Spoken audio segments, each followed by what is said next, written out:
What am I doing on the ground? I'm on the ground because learning numbers in a foreign language is hard. But today, I'm going to show you a trick that I use to learn numbers in a foreign language much faster than I might be able to do otherwise. And that is to count the repetitions of a physical exercise that I'm doing in that foreign language, in the target language.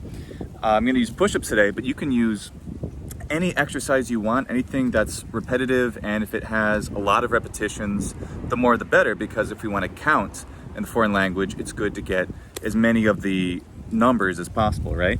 So, when I do push-ups, I can do them pretty easily, pretty quickly, right? It's not that big of a deal. But when I try to count in another language, let's say Japanese, I have to put more thought into it. So let's see what happens. 1, 2, 3, 4, 5, 6.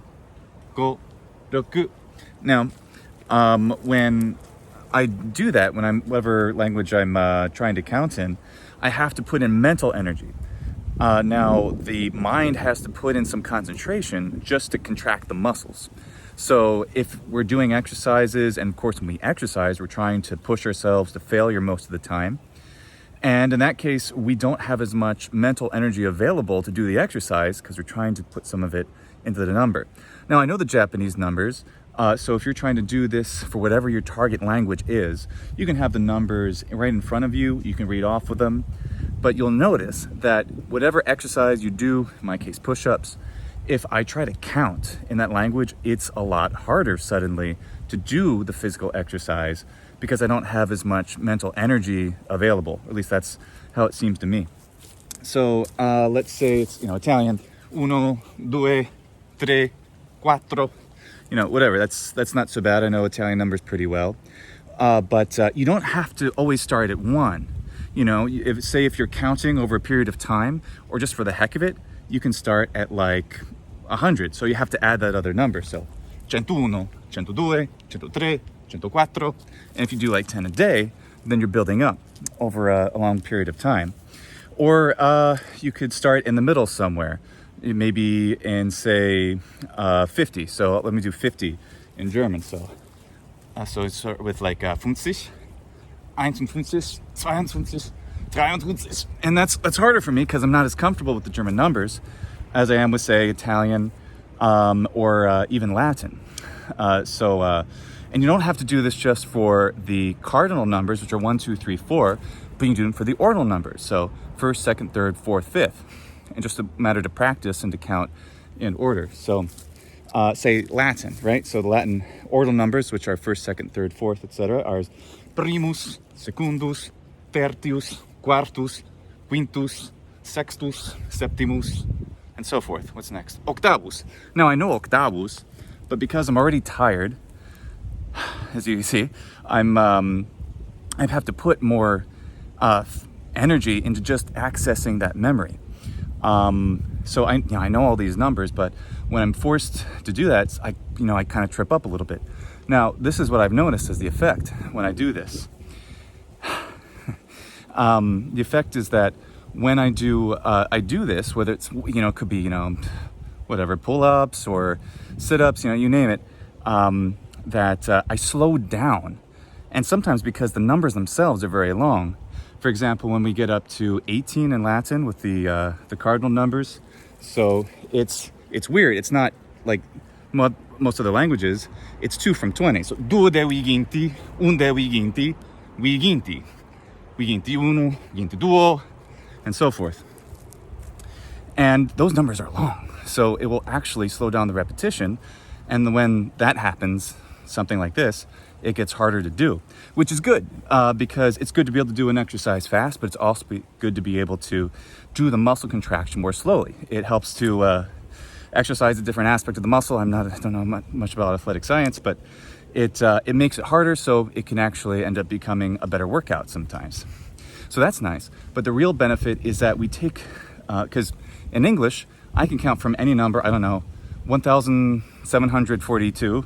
So 1,742, 1,743, 1,744. It's a little hard, but even with a long number like that, I can do it because I've been speaking English with these numbers since I was very little, right? So, but being able to do that in the foreign language, it's hard. That's why numbers tend to be really hard when we study them in another language.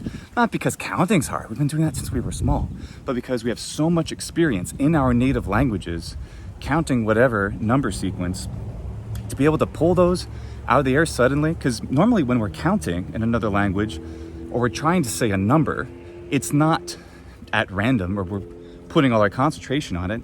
It's maybe saying page number or line number or something, right? So what if it's page number 139, so pagina centesima undquadragesima, the 139th page in Latin, for example, or whatever it is. So it's difficult to think of those on the fly if you don't do them all the time. So this is one way to get good at that. What's also fun is Latin has more than just the cardinal numbers, 1, 2, 3, 4, the ordinal numbers, first, second, third, fourth. It also has distributive numbers, which mean 1 at a time, 2 at a time, 3 at a time. So, for example, what is it? Singoli, now I remember. Bini, terni, quaterni, quini, seni, septeni, octoni, no, was it noeni? Right. And that's really effective to try to get those in, because those are numbers that we just don't even think of in English. So to be able to get better at, of course, recognize them when we read something like Latin, or to say them when we speak, that can be really effective. What's next? Oh yeah, so Latin also, like other languages, has adverbial numbers for once and twice. English has thrice, but thrice is archaic. But Latin has them for all of the numbers, for 10 times, 100 times, 1,000 times. So we can start, Latin would be once, twice, thrice is semel, bis, ter, quater, quinquies, sexies, septies, octies, noies, decies. Getting tired, right? That's good. So, and that's a good way to practice them as well. So, and you can again start with whatever number, just to make it more challenging for yourself. So if I start with 1,000, the 1,001st time, millies semel, millies bis, millies ter, millies quater, and so forth. So again, why does this work? Well, we don't really count that much in the target language. As adults, like when we were kids, we were learning in our native language, in my case, English, how to count, and then we get it. And it's also our first time counting, so first language acquisition for little babies and kids happens pretty solidly. So we're trying to adapt that in another way. Here's a way to do it, to incorporate it into our daily lives. And something you can do a little bit every day, or if you do push-ups every other day, for example, or whatever repetition it is, you can keep count. So, yesterday I finished, for example, I'm making this up, finished at 50. So then I'll start with, I don't know, let's say the ordinal numbers, 51st, 52nd, 53rd. So, quinquagesimus primus, quinquagesimus secundus, quinquagesimus tertius, and so forth. And the other part, because I'm expending air to say them aloud, I don't have as much air to do the exercise. Now, the cool effect is that when I try to do this without any of the thinking of the numbers and the loss of air from the breath, it's a lot easier, even though I'm tired now. So this is a trick I use to learn numbers in a foreign language. Hope you find it helpful. Try it out, and once you try it, after a day or two, put a comment in the comment section of this video, and let me know if this works for you, and if you have any other cool tips and tricks to learning numbers really well in a foreign language. Thanks for watching. Nam solis instar, sciues impar, recta nos nuisere iubar, qui tibi plura nam, quae nilest, quod cae laestum solem do, esto secura ferre nilest, minusculista